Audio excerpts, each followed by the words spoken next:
Back in your lives. Welcome back to episode 10 of Biggest Football mistake of Over. your lives. That's one you would know exactly what movie that's from. Yeah. Welcome back to episode 10, though, of Football Over Family.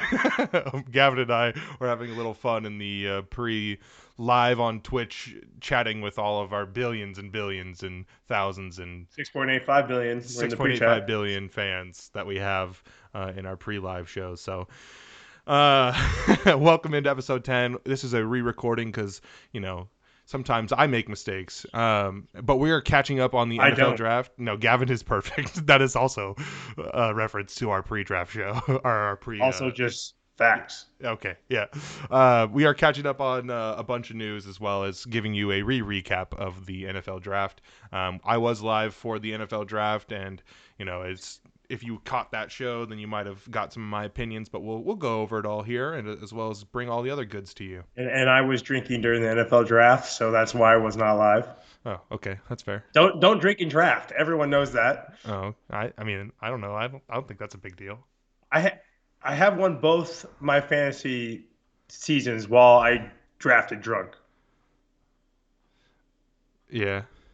So maybe drink and draft is a thing, actually. Maybe. I don't know. I've been thinking about rewatching the league, but that's for another time. So out of date, but whatever. Speaking of out of date, let's get to some old news that we have not touched in a long time. Teddy Bridgewater got traded to the Broncos. I know, right? Wow. And that's how long it's been? Crazy. Restructured his deal with the Panthers. The Panthers ended up having to pay a decent portion of that deal. Yeah. And now there's talks that he might be traded from the Broncos. Yeah. As part of a package deal for Aaron Rodgers, which is funny. Skip and hop piece. Which is the next thing. Aaron Rodgers, draft night came out, and Aaron Rodgers stole a show.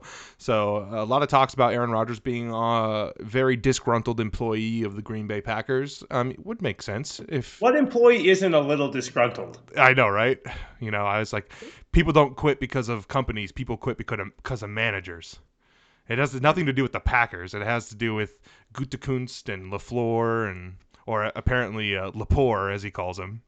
So let me just ask you point blank: does Aaron Rodgers play for the Green Bay Packers this season? I'm gonna go with an astounding yes. Yeah, I couldn't agree more. I don't think he goes anywhere. I don't think he goes anywhere. I think he's gonna laugh about this, and there's gonna be so much media press, all this garbage, things that are gonna come out, and then he's just gonna come out and be like, "That was really funny. Let's play some football." Or let's play some Jeopardy. Let's play some Jeopardy. So one thing that we haven't talked about since our last episode was the Juwan James injury, and then he was released. He got hurt away from the facility training and caught some negative attention for that. But the truth is, these guys got to be training when they're away from the facility, or else they're not going to get training in, right? Like they got to stay ready year round. Imagine right now if DK Metcalf took 9 months off and just went and ate nachos and pizza and didn't train at all because the facility was closed because of COVID. Like, what do you want from him? Yeah, but I mean, you have to look at it from both sides too.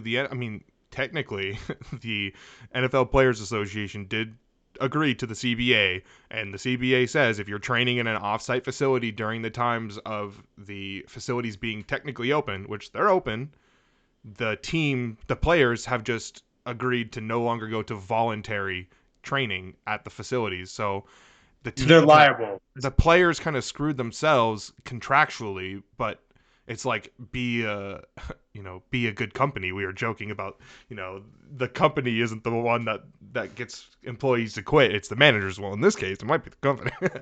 Yeah, I mean, it evidently is. I mean, The truth is, like, man, you know guys like, you know what I'm going to go do today? I'm going to go play some pickup basketball with my kids and tear my ACL. Yeah, it's never on purpose.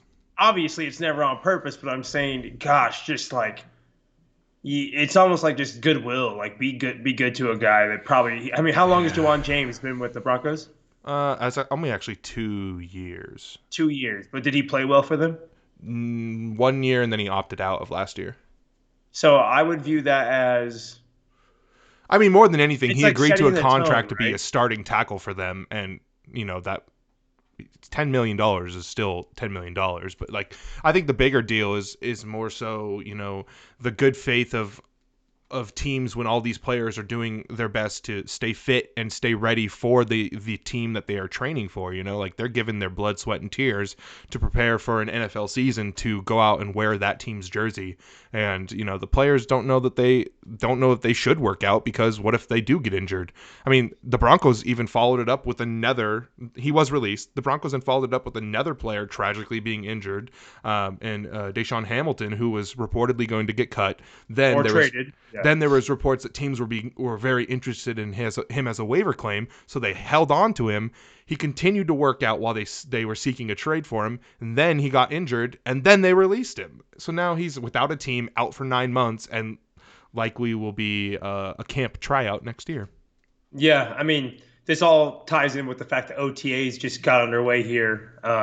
Some teams are having great success, others not. Like the Jets had, I think, 40 players, and the Giants had 80 show up. So it's I know like 70 showed up for the Dolphins. I think it depends on the leader of the company that we're talking about and what kind of reputation that these individuals have. And I think that we're going to see a very new look on how athletes work out in the offseason once the new CBA comes around. If there's a lockout or something, something will change here next time. Yeah. I don't know that there's anything the players can do. I mean, Derrick Henry posts videos of him working out in a gym every single day. If he got hurt doing something in one of these gyms, it's his personal trainer. That's on him. Unfortunately, please, Lord, nothing happened to Derrick Henry. This year is also just stranger than most because teams are so tight on cap.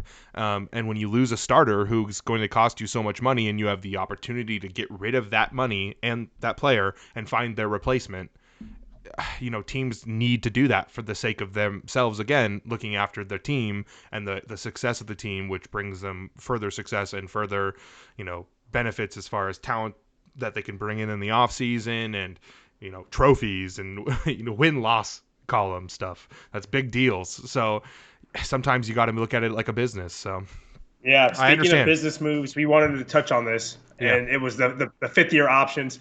There were a bunch across the league. We're not going to go through and list everyone, but we're going to just mention a few notables that were declined, but also a few notables that were picked up. Okay, yeah. Sam Darnold was officially picked up by Carolina. There were some reports that it had been picked up right when he was traded. That was actually false. They picked it up the last day, which was kind of interesting. Before we go through the list, I wanted to quickly, can you just tell people what the significance of a fifth year option is? Really quick, just because I know what it is, but some people will be like, for sure. What does that mean? I got you. So when a player is drafted in the first round of the NFL draft, they per the terms of like rookie contracts and the CBA and all that stuff, they already are locked in on a 4-year contract. First round players have a 5th-year option that is up to the team. And that is because first round talents usually are players that are worth a lot more. Their second contracts. You want them to pan out. Yeah. You want them to Their pan out. second contracts are usually more expensive, so teams have a 5th-year option for guys that maybe have been injured for 2 or 3 years, like Derwin James, who did get his 5th-year option picked up. And then you have players like Lamar, who is looking at his potential big contract. Same with Josh Allen, and it's like Baker Mayfield. Yeah, Baker Mayfield. I guess I was thinking more of like Josh Allen and Lamar Jackson are probably a little bit higher on the quarterback chain right now just because MVP season and the Bills are been absolutely MVP candidate level Josh Allen. But you got to pay a Baker Mayfield anyway. Yeah. So I just meant, a 5th-year deal is going to be cheaper than whatever deal they sign him to no matter what. Correct. So quarterbacks are another big one where you want to work out a long-term contract, but a 5th-year option gives you another year before you get into the franchise tagging. Before you start to seem like a scumbag organization putting it off. This is built in for you to just remain a low-key scumbag is what this is. And there are incentives that are gained for players if they become like the MVP. Lamar got a bigger incentive. If you've been to a Pro Bowl, you get a higher incentive for that. So there are a lot of things. I think like another guy that got an incentive is Jaire Alexander, the cornerback for the Packers. He was a Pro Bowler. So you get more money the better you perform. But teams can also decline your 5th-year option if they're unsatisfied with your performance or don't think you are worth that price. It doesn't necessarily mean you won't be back with the team or blah, blah, blah. Some important ones to note. If you want to go ahead. Go for it. Oh, I was leaving that to Okay. you. All right, let's get it then. Baker's got picked up. Saquon Barkley's was picked up after an injury year. They gave him a fifth year here. Sam Darnold, like you had mentioned, his was picked up on the last day by Carolina. Denzel Ward, the outstanding defensive back for Cleveland, his was picked up. Bradley Chubb on the Broncos. Quentin Nelson was picked up. And then some other ones, we already mentioned Josh Allen, but like your Mike McGlinchey, for example. I didn't know if his was going to get picked up. Mm-hmm. It was kind of borderline. Yeah. I thought that was interesting. They picked his up, as well as Daron Payne. I know he was really good, but that defensive line and everything that they have there in Washington's already very well built. I didn't know if they needed to pick him up. I would say so. He's a pretty excellent defender. Marcus Davenport, I would say, is more questionable for the Saints. Yeah, same scenario is what I'm saying, especially for like if the defense of Washington is so strong, especially with drafting Chase Young. I didn't know if they'd be like, you know what, we can just fill in with another player here and save some money because they're going to have to sign a lot of people soon. You mentioned Jair Alexander and Frank Ragnow, excuse me. He's Lions center. He's a badass. He's got picked up. Then he got extended right after for the highest paid contract. Right, yeah, we have that example 4-year, of $54 not million. Being a scumbag. Yeah, 4-year, $54 million for Ragnow. So that was highest in the league. Mika Fitzpatrick was picked up by Pittsburgh. Mm-hmm. You also have Calvin Ridley was picked up by Atlanta. Those are some of the big ones. Yeah, guys that weren't picked up really quickly. Sony Michel not picked up by New England. Mike Hughes wasn't picked up by Minnesota, and then he was traded. I don't remember. I got you. Yeah, he was traded just recently. Taven Bryan from Jacksonville, the defensive lineman, he wasn't picked up. Terrell Edmonds, safety from Pittsburgh, wasn't picked up. Rashad Penny, running back for Seattle, wasn't picked up. Hayden Hurst. He was traded to the Chiefs yesterday for a 7th-round pick. Yeah, and what a steal! That's a money trade right there. Yeah, they just drafted three corners in the last 2 drafts in early rounds, so it makes sense for them. The Vikings did. Yeah, it makes sense for them to move on. Hayden Hurst, tight end for the Falcons, was not picked up. Rashawn Evans for the Titans, linebacker, wasn't picked up. Billy Price, offensive lineman for the Bengals, wasn't picked up. Leighton Vander Esch, linebacker for the Cowboys, wasn't picked up. Obviously, you are familiar with Josh Rosen. He obviously didn't have a 5th-year option to get picked up because he's been cut like 4 times. What's interesting is he's the only player in the top 18. The first picks 1 through 18, the only player that didn't have their 5th-year option and that was not on the team is Josh Rosen. Mm-hmm. He's the only one that just was a bust. But then once you get past, you go 19 to 32, it's pretty much every other. It's probably about 50%. Yeah, there's a run of 5 in a row there.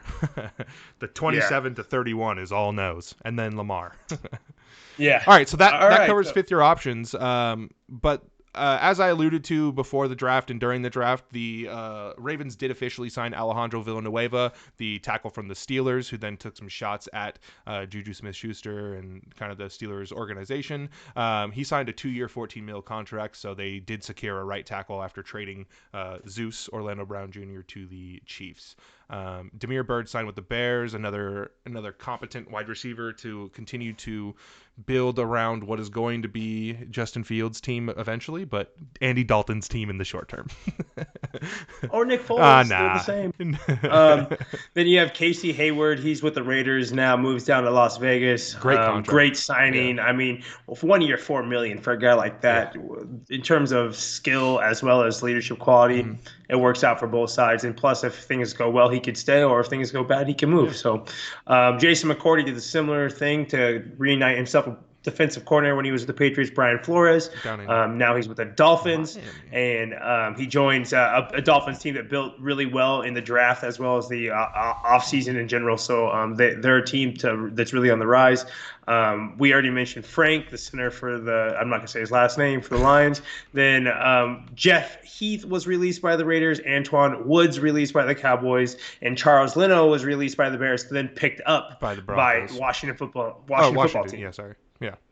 Sorry. Yeah, and then we just got some random tight end news. Josh Hill, he retired after signing with the Lions. Mm-hmm. And then Tim Tebow is on the Jacksonville Jaguars. Kelvin Benjamin. And Kelvin Benjamin is now a Giants tight end to interesting to just be there. Yeah, Yeah. interesting stuff. Camp bodies, but whatever. Yeah, who knows if it plays out, but it's just interesting. Yeah, Kerryon Johnson ended up signing with the Eagles after his release from the Lions, and then we had Raekwon Armstead released by the Jacksonville Jaguars and signed with the Giants. Ryan Kerrigan said goodbye to Washington Faithful and signed with their rivals, the Eagles, which is an interesting move. And Pretty decent contract too for the Eagles. I believe it was Yeah. like 1 year, 3.75 mil or something yeah, like he'll that. play a solid part. That's good.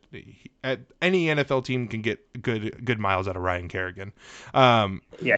And then Washington also is reportedly looking to move on from their tackle Morgan Moses, which is 7.5 mil for savings after they traded Eric Flowers and signed Charles Leno Jr. and also drafting Samuel Cosmi. So a little bit of line changes going on there. I think people were a little surprised by the Morgan Moses news. It seemed like The only thing is he's started 16 games since 2015. yeah. So he's been a guy that just has not been on the field. He's good on the field, but he's just not on the field. And when you get Flowers and you get Leno and you draft another guy, it's like, okay, we can save this 7.5 for a guy that probably isn't going to play a full season for us. Yeah, it'll be interesting to see what they do. I don't know if there's necessarily upgrades. Rookie tackles always questionable. We'll see how it works out. They're a team that's going to be interesting to watch no matter what when you have Ryan Fitzpatrick as your starting quarterback. So it doesn't really matter. It's going to be fun. NFC East Division champions 2021. Book it. They might have the best defense. Book it. So defense wins championships. All right, fly out to Vegas right now. Put money on the future Washington football team. Put $5 million, maybe that might be too low. Maybe $8 million. Okay, that'd be a good number. Yeah. Bop. Pop. What are we talking about? Football? We're going to talk about the NFL draft now. Oh. You're talking about putting $8 million on the Washington football team as Super Bowl champions. I don't know. No, I didn't say Super Bowl champions. NFC East division champions. Okay. Maybe 8.5 million. All right. I'm thinking about let's go over some talking points from round one. Obviously the quarterbacks fell in the first 3 picks. Then there was some odd stuff that happened after that. A lot of reports of, Mac Jones and Justin Fields are going to go 4 and 7, I guess, was probably the most likely. Ended up not being that way. They ended up going Fields at 11 and then Mac Jones to the Patriots, who were able to stay at 15 and get, a quarterback everybody thought might be going 3. Instead, Trey Lance went to the 49ers, Zach Wilson to the Jets, and Trevor Lawrence to the Jags. And then the draft really started at 4 with Kyle Pitts, but I think everybody was pretty much expecting Atlanta to stay true and take probably the best player in the draft. Debatable. I think a lot of people believe that. A lot of guys debatable between Trevor Lawrence and Kyle Pitts, I guess. But Kyle Pitts, really, really awesome talent to watch in college, and we'll see how it translates to being a tight end in the NFL. I mean, if you're telling me the Falcons are going to line up with Matt Ryan, Calvin Ridley, Hayden Hurst, Kyle Pitts, Julio Jones, you're like, yeah, that's not bad. It could be worse. Do you want to give them a little bit of a hot take here? I know you have it down here. Save it for later. Hot take: Kyle Pitts, top 3 fantasy tight end this year. It's gonna happen. It's gonna be Kyle Pitts, or it's gonna be Kyle Pitts.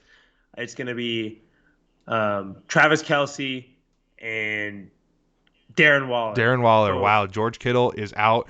You got. That's the 3. So you're putting Kittle, Andrews. Who else are you putting out? No, I guess Mark Andrews is probably the consensus 4th behind Kelce. I think he's going to lose some gas with Rashad Bateman going to the Ravens, as well as Sammy Watkins. I think Andrews loses a little gas there. For those that didn't know, the tight end landscape is very bleak, and rookie tight ends are historically horrible for fantasy. Like, not even top 12 finishes for top 10 picks in the NFL draft, let alone the number 1 tight ends coming out of college. So the last tight end drafted in the top 10 was Eric Ebron, for example. The Lions have won. The Broncos have won. They were in the top 10. Yeah, they were. No. Hawkinson was a top 10 pick. Noah Fant is who you're thinking of. Yeah, and Hawkinson was. T.J. Hawkinson. They're not pick 10. I mean, I think he was higher than that. I think he was pick 8. I don't think so. I'm I'll check it. I'm gonna check it because you came into tonight saying you've never been wrong. So I mean, we gotta we gotta try number 8 overall. Shit. And Noah Fant was number 10.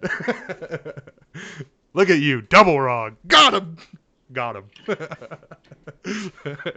He doesn't remember it. It's all gone blank for him. But no. They were the same year, yeah. Yes. Both went to Iowa. Yep, same year. All right, we'll move on from it, though. But, yeah, it was just surprising. The Panthers and the Broncos took corners instead of quarterbacks, so that was interesting. I think that's a good move for the Panthers. The Bengals and the Dolphins both took wide receivers, leaving the top tackle, Penei Sewell, to the Lions at 7, who was the biggest trade target. I think the Lions at 7 was the biggest trade target of the draft for teams that were looking to move up for one of the corners that the Panthers and Broncos ended up taking. So when he dropped there, they weren't going to get out of that. They weren't going to trade. They were too excited. Yeah, and then Justin Fields was traded up for at 11 by the Bears, which was awesome for Bears fans. I think Bears fans and maybe NFL fans kind of rejoiced that the Bears finally doing something right at the quarterback position. We'll see if it's. They didn't have to give up a ton. Either. Yeah, a future first isn't the biggest deal for a quarterback when you have other teams giving up multiple years.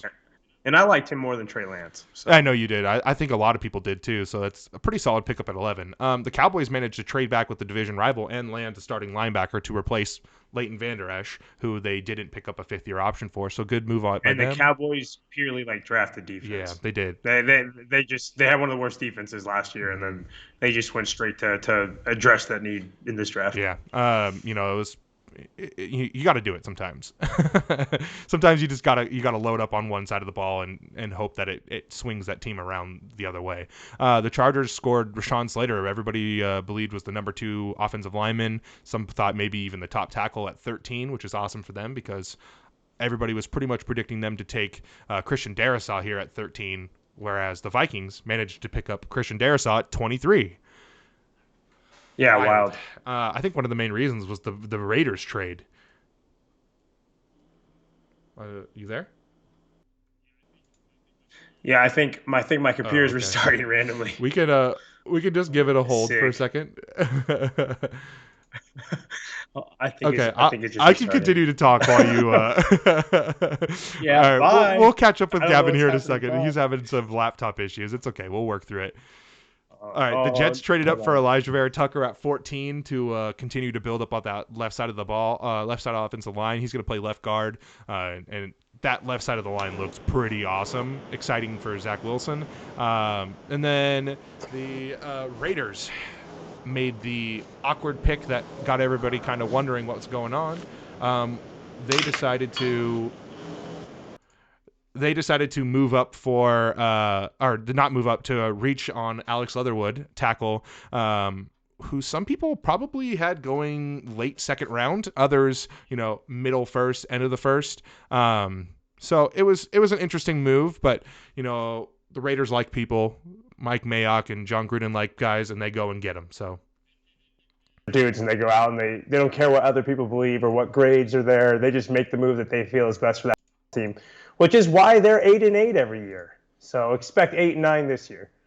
Yeah, we'll see. I mean, they have so much talent. It's just whether or not it pans out and actually plays like what they drafted for. Yeah. Welcome back, by the way. Am I good? Yeah, you're good. I adjusted your camera back to normal after it redid itself, and I had you muted there for a second, but we're all good. I don't know what happened, but I'm back, baby. You're alive. I'm back. People thought they could get rid of me. Nah.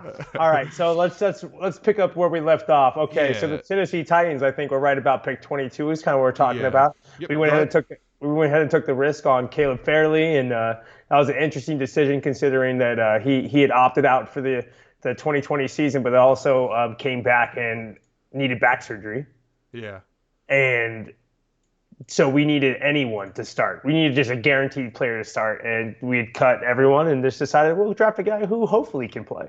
And so he might be a top 10 pick based off of his talent, but we'll have to see if he makes it onto the field. So that was the Titans pick. Some people just run that risk, it is what it is. You have to make that call. Jeffrey Simmons. He was coming off an ACL that he tore right before the combine, and we didn't get him until like week 5. It's a great way to get a value pick for sure. For sure. So, I mean, hopefully it pays off. But Yeah. outside of that, a similar, the next corner that went was Greg Newsom. Hmm. He went to the Browns. They continued to address that position and make that Yeah. a position of strength. I And I would they say addressed, overkill. yeah, they went hard in free agency and then they went ahead and addressed in the draft as well. So, And it wasn't even a interesting. position in need. That's my biggest concern with it. It's one of those things where I would have liked them to get an edge rusher probably because I mean having Clowney on 1 year deal isn't a long term solution. I would really That's like to zero see total that. sacks this season contributed. So, they got to be Yeah. really careful about that pick.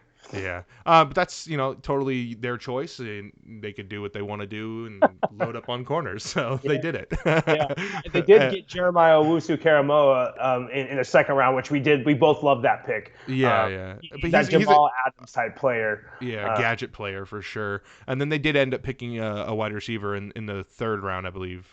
So they did manage to secure some help on the offense as well. But we'll talk more about the other side of the draft. The Ravens took a wide receiver, which was everybody believed a much needed. The reverse Green Bay Packers, they took Rashad Bateman at 27, and then they also managed to pick up an edge rusher. And I think everybody pretty much predicted that at 27 and 31, the Ravens were going to pick an edge rusher and a wide receiver, and they held true to that.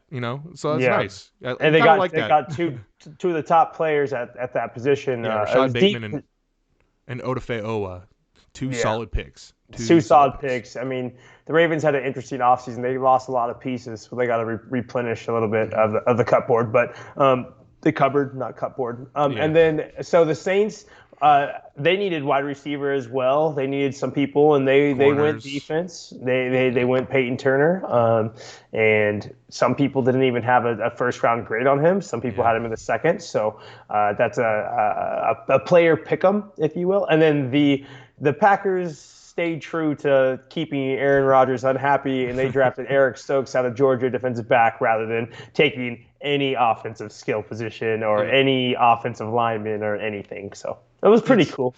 And then the second round, I'm going to rapid fire some to whoa, you. whoa! I gotta What? go with the Bucks, man. How do you get to talk about the Titans? I don't get to talk about the Bucks. I thought we don't care about them anymore. Super Bowl champions. Better watch yourself. We're gonna have some joint practices this offseason. Apparently, it's gonna get Y'all get nasty out there. slapped. No, that's Easiest dub whatever. of all time. All right. At pick 32, the Bucks did take Vrabel the will beat the shit out of Arians, and you know it. Let it universe. happen. Bruce Arians is the oldest coach in the NFL. Vrabel will What? work him. Vrabel will work him. I guarantee it. Dude retired because people were concerned he might die. I guarantee you, Vrabel beats that ass. Let's go. All right, cool. We University of fight you. Washington linebacker, edge rusher, defensive end, whatever you want to call him, Joe Tryon. He actually came into the offseason with a little bit of a knee injury that he picked up in the offseason. So he's already had surgery and he's out of minicamp. Hmm. So, sad. It's the opposite end of like it was just a scope, so it's not a big deal, but It's not what you love. not what you love to see when he reports to minicamp the first day on surgery. Yeah. I was Welcome hoping to the see some NFL, like rookie. videos of him, but it's okay. All right, run through me some second round, Colin. Biggest picks that I would say, Christian Barmore. We talked about that one. You had him going in the first round at pick 15 to the Patriots. They get him in the second round instead, so that's great for them. Tevin Jenkins. I done knew he was going to go to them. Yeah, I talked about Charles Leno probably going to get cut, and because I thought the Bears would get a tackle, they took Tevin Jenkins. So there's my I kind of knew. You know things. The Raiders picked up 3 safeties in day 2 and 3 combined. The best one being Trayvon Mayrig. Everybody says his name different. Mayrig is what we're going to go with because that's what I heard the most during the draft. Who consensus number 1 safety in this draft, but ended up being the 3rd safety picked in the second round. Very Yeah. interesting. A lot of positions kind of played out a lot differently than what we thought. Zaven Collins going to the Cardinals at 19, whereas Azeez Ojulari, the next guy that kind of fell to the round 2 to the Giants, everybody kind of had those two the opposite, so it was interesting. And then Jeremiah Owusu-Koramoah, who we talked about earlier, to the Browns, another guy that most people probably expected to be the second off-ball linebacker. He went to the Browns in round 2, whereas Jamin Davis went to the Washington football team at pick 19. So there was just a lot of things that happened in this draft where, defensive players, for the most part, played differently. Yeah, and so then in the third round, we had quite a bit of quite. I mean, it seemed like the teams that addressed their major needs in 1 and 2 all got that, and then round 3 was straight, just like depth picks. It was straight depth picks around. Example is Dimey Brown from North Carolina. He goes to the the Washington football team, and he goes to them not to be a starting day one guy. They didn't need to address it right away because they decided Curtis Samuels, man, Scary Terry. So it was one of those things where it was just depth. And then you have Elijah Molden goes to the Titans, who actually needed a defensive back. That's not depth. That's straight up we needed him. And that's a cool story. We can save for another day if we'd like. Okay. No, it's up to the you. story is basically our cousin engaged to Elijah Molden. So yeah. Pretty cool. You were pretty excited. I was rooting for him to go to a good team, and I'm glad he got a team that probably will use him day one. Yeah. So he started at Washington. He had 1,500 snaps in the slot, and allowed 2 touchdowns in 4 years. So he's going to be utilizing his slot to fill up that Desmond King, that hole that he left. So. Anyway, next up we have, I'm going to just run through a few. I'm just going to skip through. Tylan Wallace, wide receiver. Baltimore. Ooh, plays big, man. Plays big. He was a guy that he's not going to blow you off the ball. He's not super fast. He high points the ball really well. 4th round, good pick. They reminds me of Chris Godwin. That's who I feel like he's not the size of Chris Godwin, but he reminds me of Chris Godwin the way he gets his hands on the ball. He reminds me of like who Musa Muhammad is, like how he plays. We going for like TJ Who's Your Mamas? Nah, Manzada ran too many deep post routes to beat people over the top. Tylan Wallace won't beat people over the top. Tylan Wallace is more of like that like contested catch every time. I don't know. I think he can go both ways. I think he's got good route running and a decent enough speed. But continue with your players, and then I'll pick up some ones for myself. No, I'm good. Go for it. Oh, okay. Back to me. I want to talk about some guys. Quinn Miners. Hey, shout out to the belly. Always with the big guys, so I'd love to throw them out there. The Broncos managed to pick up Quinn Miners in the 3rd round, which was awesome for them, and he's an exciting offensive lineman to watch. He's a nasty guy. And then big defensive back of Fatu Melifonwu went to the Lions, who also picked up Levi Onwuzurike from Washington, another big guy I like to throw out there, defensive lineman. I really liked what the Lions did in this draft.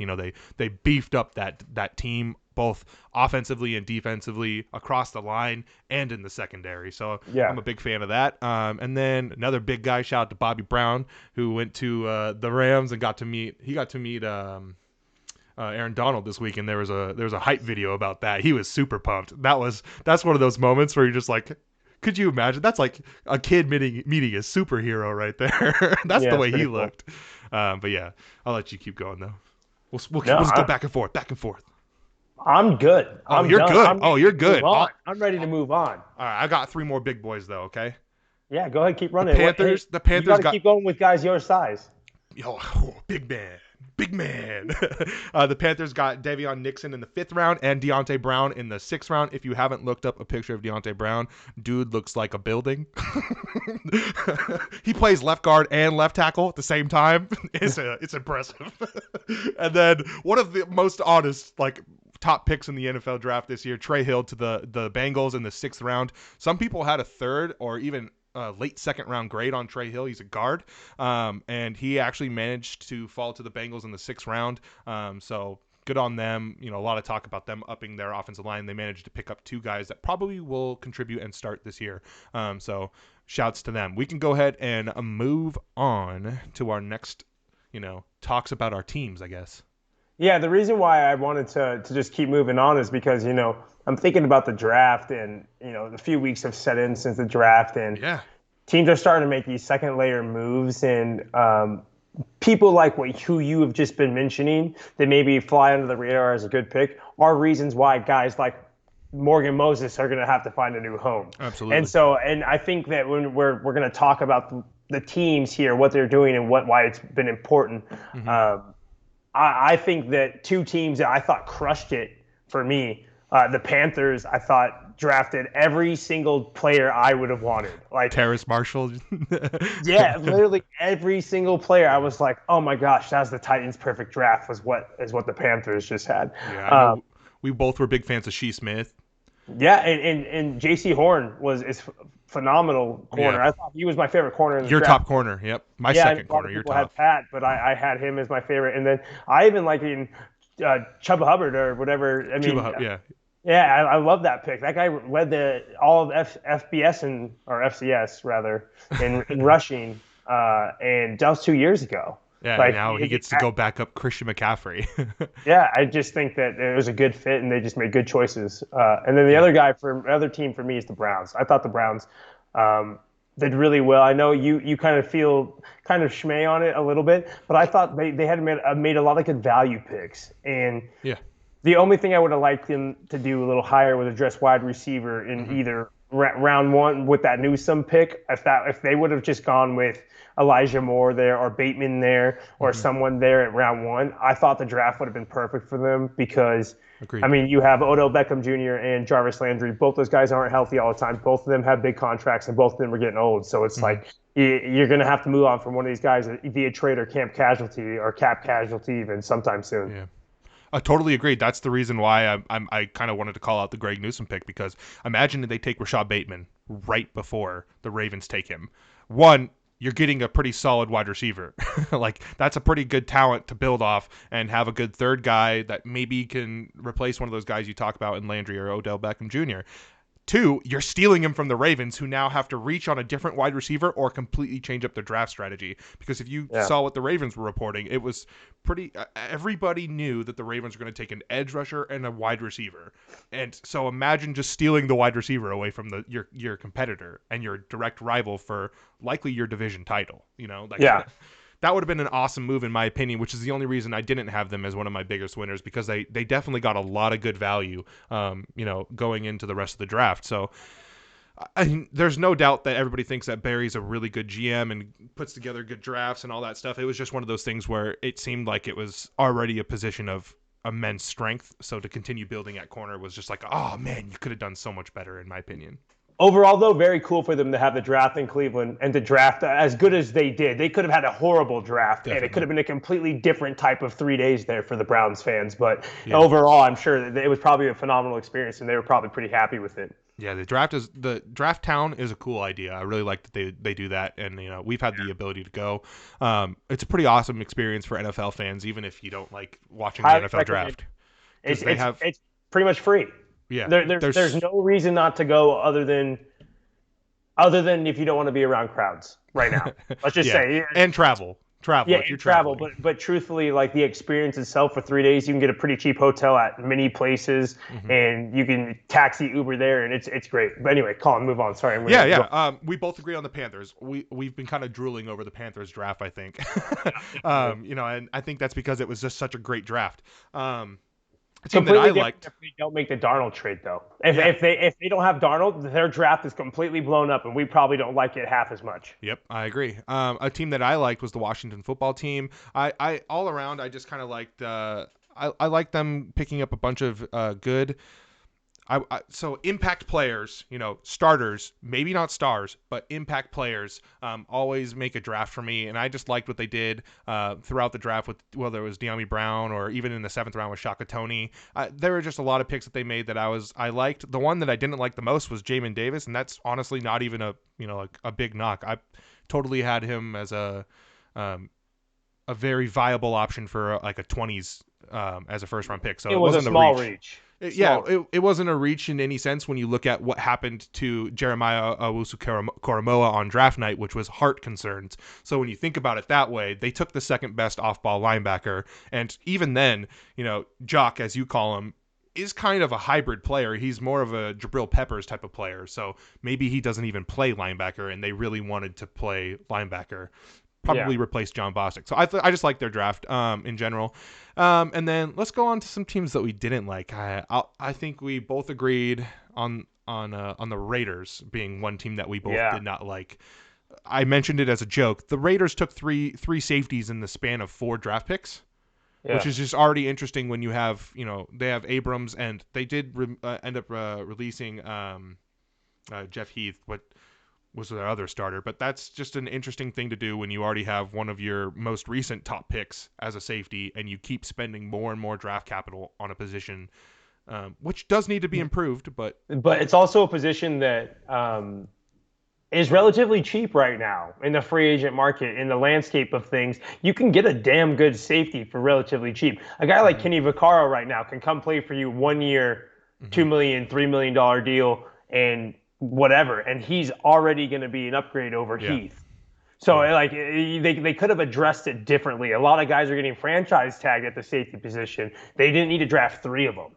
No, Yeah, that's and the so biggest thing. yeah, and so I think that they just, I don't know, just really interesting direction there. And then to reach on the first round pick with Leatherwood, and you could have gone a couple different directions at 17. There were some damn good players sitting there at 17. Christian Darrisaw. Yeah, I mean, it's just kind of tough when you look at the draft and you think, they could have got Darrisaw, or they could have reached on a corner. For example, they could have drafted Caleb Farley or Greg Newsom, and it would have been a better pick than Leatherwood. Probably. And I think it all comes together as being questionable because of what the Raiders did to their offensive line this offseason, where they took probably their biggest position of strength and absolutely decimated it.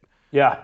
And then ended up taking a reach at tackle on the offensive line in the first round. So it's just like, it's so unnecessary. And extending Colton Miller a year early before that 5th-year option hit. They didn't save themselves any money. Instead, they spent tons of money, and then they just wasted the first-round pick on another guy and spent more money. Yeah. Same thing they did with some of their other offensive linemen. Their center that they replaced Roddy Hudson with a guy that was a restricted free agent, an exclusive rights restricted free agent, meaning they could sign him for the league minimum this year, sign him for a round-based tender next year for like a couple mil, and then they could sign him to a long-term contract. Instead, they just paid him.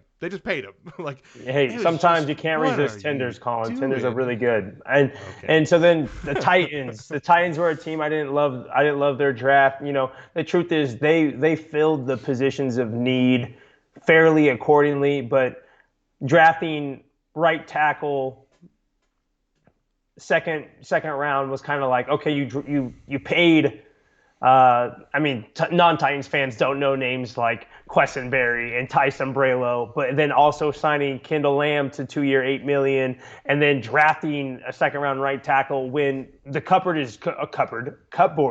is completely dry at wide receiver. It's AJ Brown and then it's Reynolds, but Reynolds is on the 1-year deal, and after that, Batson had 13 catches last year. So, and then no tight end after you lose Jonnu Smith. So it's like, okay, we need to draft a tight end, and they just decided to wait, and then 4th round get a guy in Des Patrick who no one knows. He wasn't on a lot of people's big board at all, or even had you heard of him?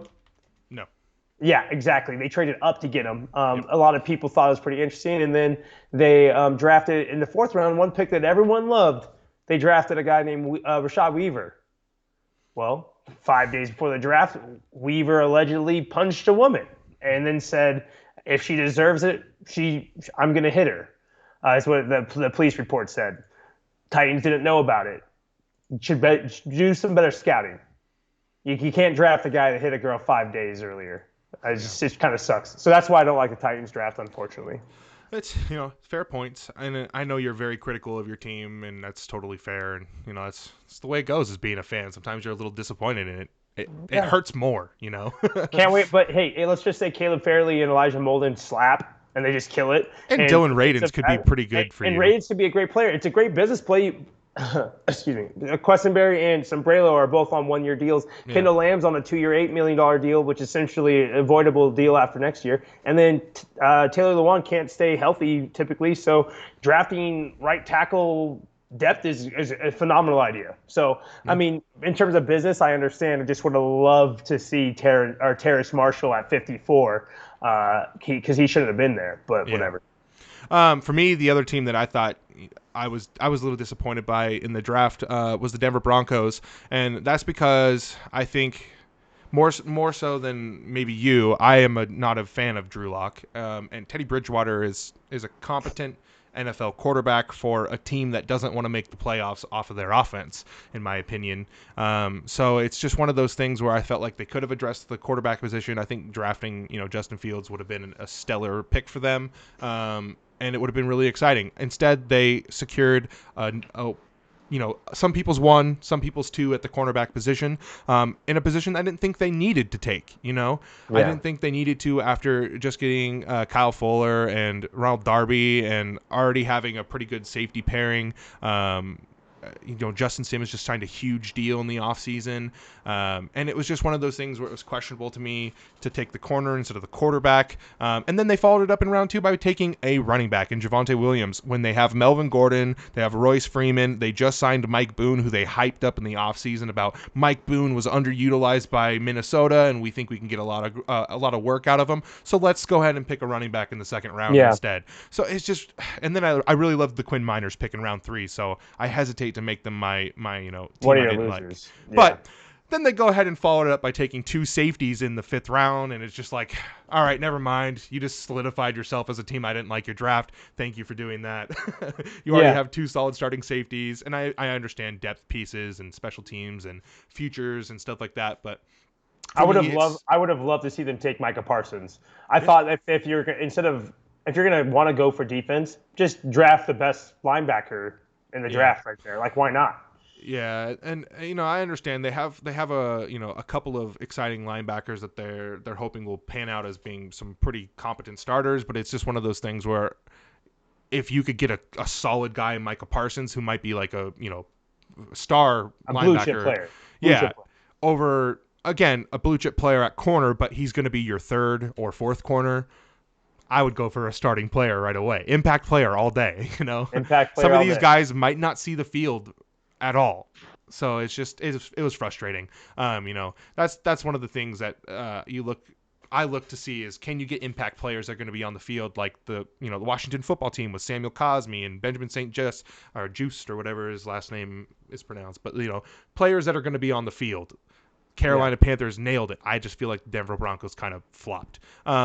So yeah, which is how I feel exactly about the Titans. They didn't necessarily draft players that are going to be on the field. Yeah, I just, for me, the reason I'm not upset about the Titans draft is because I feel like rounds 1 through 3, they did great.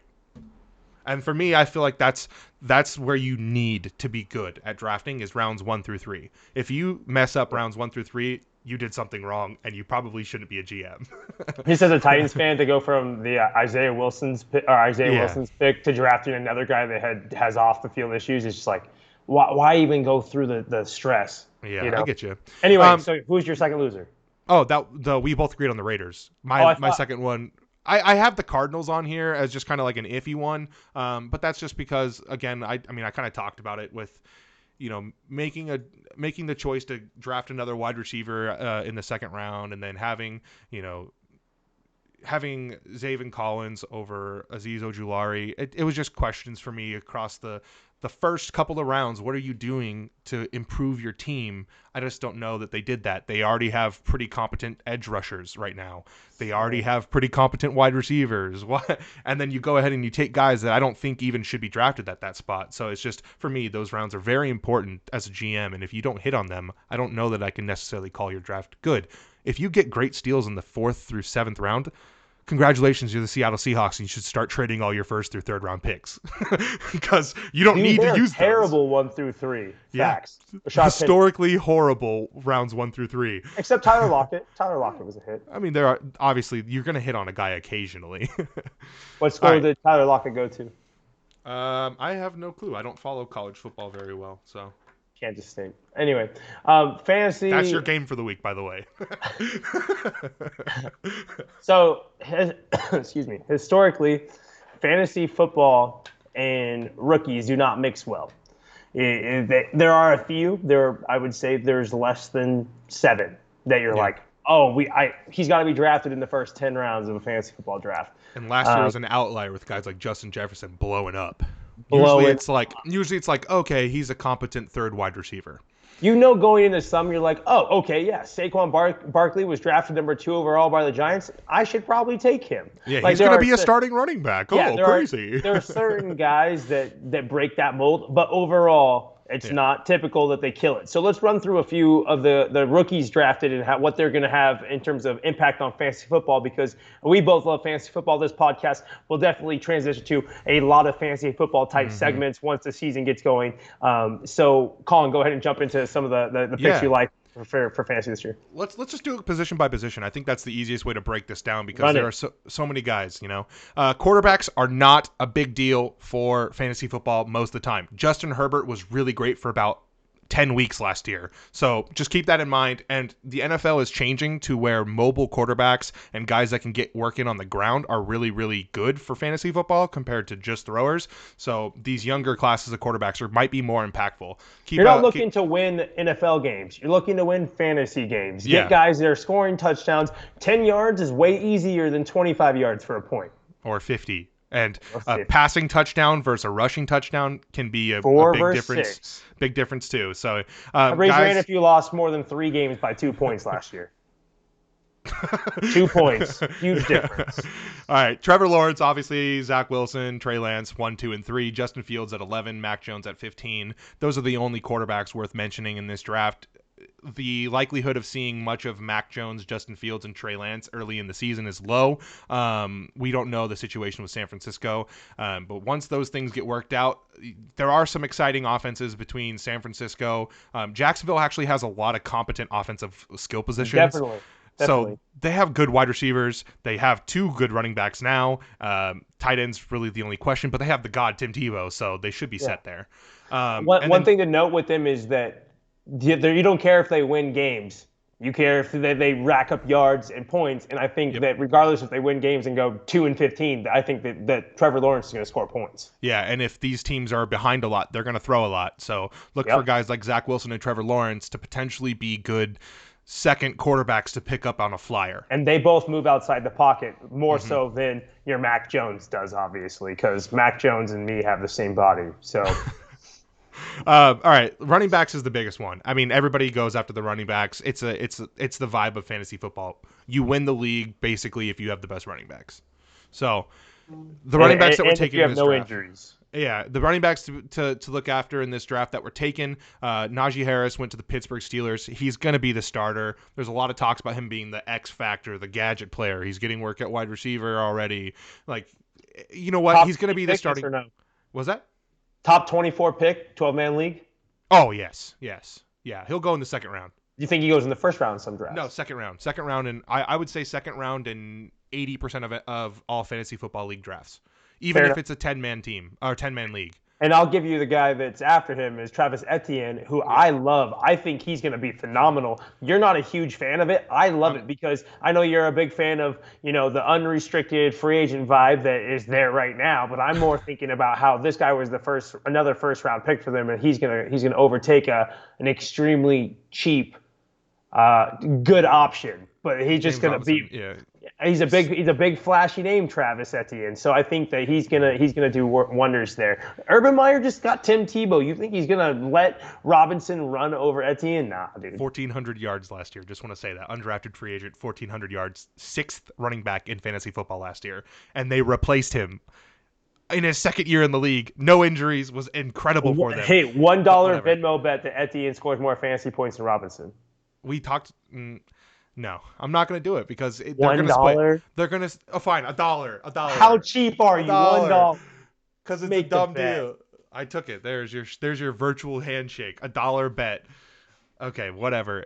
So there's a lot of reports about what's going on with Jacksonville right now. Tim Tebow being a tight end, blah blah blah.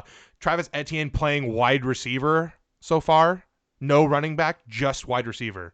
So we're going to see what's going to happen here. He might not even see the field as much as we think he's going to see at running back. Who knows? We'll see. Yeah. And then I mentioned earlier that the Denver Broncos took Javonte Williams in the second round because Melvin Gordon needs a third backup. Pointless. Watch him take away 400 yards, 100 touches, and probably like 6 touchdowns from Melvin Gordon, and now you lose out on 2 running backs. Trey Sermon is a pick by the 49ers in the third round, and if you are familiar with Kyle Shanahan and his offensive system, he gets a lot of work out of a lot of running backs, and they dealt with a lot of injuries last year and a lot of inconsistency as far as who's in the backfield because of those injuries. So who knows if Mostert's going to be the guy the whole season. I say look out for Trey Sermon as a potential name during camp and OTAs and all of that stuff, because he could see himself on the field pretty quickly. And then the Jets took their likely starter in the 4th round in Michael Carter, Memphis running back. So Memphis running back, yeah. But yeah, he's likely going to be the starter there. The competition isn't huge. It's LaMichael Perrine is the running back that's there right now, and then they also signed James Conner. No, he went to the Cardinals. He went to the Cardinals. Kalen Ballage, I believe, signed there. No, that might not be right. I can't remember. They have a bunch of lower end running backs. They have guys. They have guys, so Michael Carter could be the guy. So look out for that one in a young offense where he could be a starting running back. And then Chuba Hubbard was mentioned earlier as the backup to Christian McCaffrey, which is important. Handcuff gang. Mike Davis got a starting job on handcuff gang. Hey, he did. Actually, so the one position other than running back that you can be like, okay, one wide receiver is going to break out. There will be one that goes hard. I have to look. This is going to bother me. Michael Carter either went to UNC or Memphis, and I just have to remember for myself. No, Javon, he did go to UNC. Yeah, he was a Tar Heel. Yeah, he went to UNC. Sorry, I had to correct myself. Him and Javonte were like a 1-2 punch. Yeah, I had to correct myself. You got to do it, right? So one wide receiver. One wide receiver out of this rookie class. There's a whole handful of them. Who's the guy that you think is going to be the best one in terms of fantasy? In terms of fantasy, I think it comes down to 2 guys for me. I asked you for one. I know, but the reason I think it comes down to 2 guys because one is Jamar Chase, and he's the first wide receiver taken in the draft, so it's a very obvious choice to make. He could easily be the number 1 option for Joe Burrow and have like 120 targets and 1,200 yards and 12 touchdowns or something like that. But a guy that I actually am like really excited to see is Elijah Moore. That's why I say it could be 2. Yeah, I think those are both good. Actually, mine's different than both those. I think Devonta Smith is going to be the best fantasy football wide receiver. I think he's going to have, especially in PPR leagues, I think he's going to get the ball a lot. He had that reputation with Jalen Hurts when he was there, even at Alabama, before he broke through this last season, won the Heisman. So I do think that Devonta Smith's my one fantasy guy. We can't forget about Tony on the Giants. They need star power. They need guys they're looking for their Tyreek Hill gadget player. It's not going to be Kelvin Benjamin. It's going to be Tony. And then you have Jalen Waddle. It's not going to be Kelvin Benjamin. I just don't like Tony because they already have Sterling Shepard. They already had Darius Slayton. They just signed Kenny Golladay, and now they have Kadarius Toney as well. And it's just like, your fourth wide receiver is a first-round draft pick. I'm just telling you, he's going to be a guy that people are going to take a flyer on in this fan. I don't think he's going to be successful as a fantasy player, but I think Jalen Waddle might. Yeah. I mean, another team that's stacked at a position with a questionable quarterback for me, Jalen Waddle. I'm just like, I don't know that I trust Tua to get him the ball. I don't know that I trust Jalen Hurts to get the ball to Devonta Smith consistently. For me, I trust Burrow more. I don't trust Rashad Bateman getting the ball a whole lot from Lamar Jackson. I do like Amari Rodgers. That's fair because he has if he has Aaron Rodgers as quarterback, he's probably going to get a lot of great balls. That's the benefit of having a good quarterback is you get a better chance of having more receptions, better positioning for touchdowns when you have a good team and a good quarterback. I just don't know that some of these other guys are on teams where they're going to be utilized enough. It's situational. So, like Kyle Pitts, for example, he's the only fantasy rookie tight end. Yeah, the other guys you won't even. There's no reason to touch them. Yeah, honestly. I mean, Pat Freiermuth might take over as the starting tight end by the end of the year if Ebron drops more balls this year. But he's a rookie tight end. No, that's Pittsburgh. Sorry, I meant Hunter Long. Yeah. Eric Ebron had the most drops at the tight end position last year, and Pittsburgh took Pat Freiermuth in the third round, and he has the chance of being, an impact player. But again, fantasy tight ends, not really great in season one. I feel like that's a good guy to look at for next year after Ebron's contract is up, after he's had a year in the NFL, and after they've replaced Big Ben. Gone. Yeah, for sure. Definitely. Not that Big Ben hasn't been kind to tight ends in the past. No, not at all. Big Ben's not kind to fantasy people right now. Yeah, it's up and down for him. Some offensive lines that are improving that we're now mentioning have good running backs, or running backs could have higher point totals this year because the offensive line has gotten better. Excuse me, the way I phrased that. Yeah, the big boys up front. You have Detroit. They addressed it heavily with my boy. So whoop, and then they I've never done that before. And, that was fun. I don't know why. The Chargers got a lot better with Slater. You had the Eagles picking Landon Dickerson up, and I mentioned Cincinnati picked up 2 starters along the offensive line. We also talked about Samuel Cosmi going to Washington. There are just teams out there with exciting younger running backs maybe, or guys that we've historically been like, oh my gosh, the Bengals offensive line is dreadful. How can we ever expect Joe Mixon to actually have a competent season if he can't stay healthy because he's getting hit as he's getting handed the ball? Yeah. So it's, looking at expectations of offensive line. Can't wait for fantasy football, dude. It'll be exciting. Yeah. Over under 3 running backs that are rookies in the top 15 this year being rookie running backs. Over under 3. Top 15.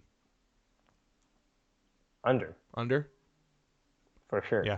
I like it. I agree. I think it'll be 1. I think it'll be Najee Harris. Only 1. He will. I think there'll be 2, Travis. If there is 2, my bet is on Michael Carter. Maybe. So another thing that happened was the NFL schedule release came out. How do you feel about the first game of the year, Colin? Cowboys Buccaneers. I'm excited. What do you think? So a lot of the Bucs fans were, trying to figure out what the game was going to be. Maybe it was Buffalo. Maybe it would be New England. There are a lot of exciting opportunities, but it had to be one of our home games. So you look at there was the Bears, the Cowboys, and the Bills as the most likely, and then the Saints as being another one. But they don't usually do interdivision as the first game. So by the end of it, everybody was really hoping in the Bucs community it would be Dallas, because that seems like a really fun first game of the year. Winnable scary game though, because Dak Prescott's first game. Imagine him coming out and just torching the Bucs. He's only played us twice. And both games, he had incredible performances. 2 of his best passing performances, 2 of his highest passer ratings in his entire career were against the Buccaneers. So, interesting. It's just one of those things where it's like, all right, imagine he comes back with a little chip on his shoulder and just torches our Bucs defense. And, it could be fun, but it could be dangerous. I'm excited either way. For me, on my side, I already have tickets to a game. Oh, yeah. In Nashville. I've never been to a Titans game in Nashville. Been to Titans games in Seattle, Detroit, and Tampa Bay, but never never in Nashville. So I'm actually going to the Saints game nice. in Nashville. Winnable, fun contest. And then the week prior to that, I am going to the Rams-Titans Sunday night football game in the new Rams Stadium. So that's going to be pretty cool. So I got back-to-back weeks, old school style, like 2015, 2016 Gavin would do. So we're out here going to multiple games. I'm trying to go to 2 others as well. Yeah. We'll see how it's scheduled. I'm trying to go to Titans versus Pittsburgh in Pittsburgh. If you go to Pittsburgh, then the Bucs were supposed to play Pittsburgh last year in the preseason, and I was really looking forward to an opportunity to go to that. I mean, free hotel if I come out your way. Yeah, for sure. All right. Well, any other games or any other things that you're excited about? Excited about anything in particular? I know there's been a lot of talk about the Patriots playing the Buccaneers back in New England. So, that's been one of the biggest ones for Bucs fans to talk about. I think tickets for that one are like $1,000 is the cheapest seat you can get for that game right now. Wild. It's almost going like Super Bowl level of expensive. Wild. Yeah. Wild. Imagine Brady gets hurt week 7, doesn't get a play in it. I think they play week 4, so imagine he gets hurt week 3. Yeah. It doesn't matter when it is. But I'm saying, imagine you pay Gronk $1,400. Gronk would be the starting quarterback, and we'd win 48-0. But imagine he gets hurt or something and doesn't play. I know. That'd be and you sad. spend $1,400 on a seat. Oof. Might as well go buy a rookie card for $2 million. Like at that point. All I know is it is going to be a fun, excuse me, a fun season, and I sound like a dumbass right there, but I can't wait. It's going to be such a fun year. I'm very excited for what's popping off. Yeah. I mean, 17 games. 17 games. 17 games, 4 months from now. It's going to be fun. You know, if preseason starts in about 3 months, and fantasy football really ramps up around then too. It's exciting. Yeah. But that's going to do it for us. That's going to be it for us. Thank you for tuning in to our podcast. You know, if you're watching over on YouTube at Football Over Family, whether it's catching some clips over on Instagram at Football Over Family, or you tuned in live on Twitch at Football Over Family, where we part record. Of our 6.85 billion. Yep, billions of fans. Actually, it's up to 68.5 billion now. Wow, we're flying. We're off the radar. But we might touch the sun at this rate. Thank you for hanging out with us on our 10th episode. If you have any comments or whatever on what we talked about, feel free to agree with me, disagree with Gavin, agree with Gavin that he's never been wrong before in his life. Never. And if you have any things that you want to see us talk about on future episodes, let us know, because we're definitely open to anything. And then also, if you wanted to, just another thing that Gavin doesn't know about, I started a Discord server.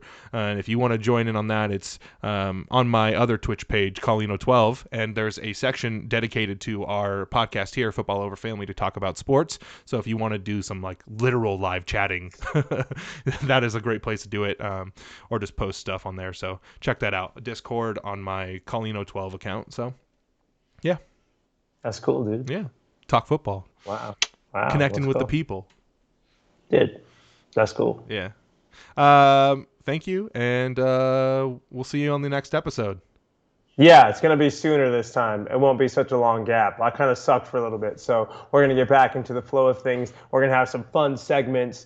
We're gonna really blow the doors off. We need to get a guest. We need to get a guest. That's what we need. If you want to get Richard Sherman. If you want to, yeah, get Richard Sherman on the show, please. Colin Coward and Richard Sherman. I could get someone. Okay. I could get a guest. You get us a guest. We're gonna go ahead and get like an undrafted free agent that's been cut 3 times and now is a lifeguard at a community pool. I can for sure get a guy. I know who that is. All right, thanks everyone for tuning in. I'm gonna end the podcast and we're gonna go live on Twitch to continue chatting about all this. We'll see you there. Until next time, peace out. OTA.